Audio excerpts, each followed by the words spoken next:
Hey guys, 𝐸⍴ here. Time for another vlog, and it's raining outside, and it reminded me to go ahead and do this topic. I get this question all the time, and the question is, what do you do when it's raining outside? As far as, do you do a full service? Do you do a chemical only service?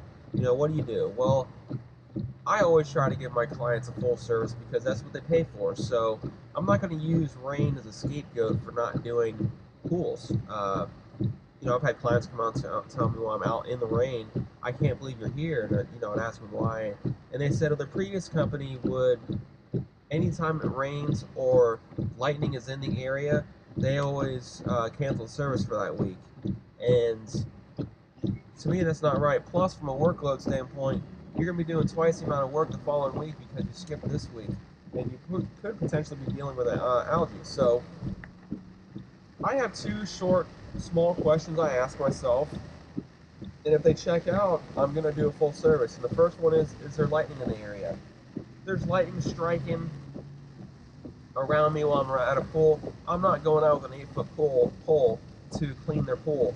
And any reasonable person will understand that and say, you know what, I don't want them out there, because you know what, I'm not going to die for anybody's pool. I don't expect my employees to, and I don't expect you guys to. So safety first.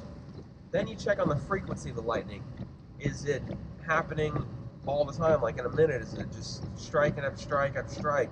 Or, is it every 10 minutes you're getting a strike? Those are things to consider to do a chemical only service.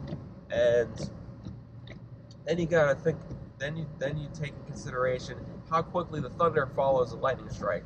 Obviously, the closer the thunder hits from when the lightning strikes, the closer that strike was to you. So take that in consideration. I mean, if it's 20-30 seconds before the thunder comes along after the strike, I'm pretty safe to say that you'd be okay. Now, again, these are all my opinions.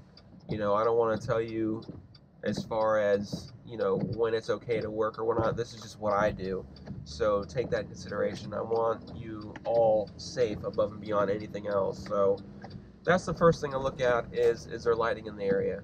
The second thing, or last thing if you will, is, can I see the bottom of the pool?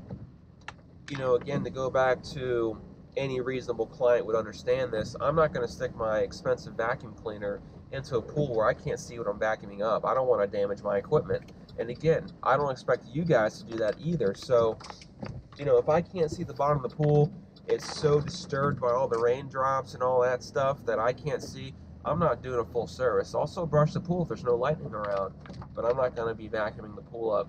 And chances are, if you're in a storm that's so bad that you can't vacuum, even if you took that risk and everything worked out, the pool's probably going to be destroyed after you leave anyways. So, again, safety first for yourself and your equipment.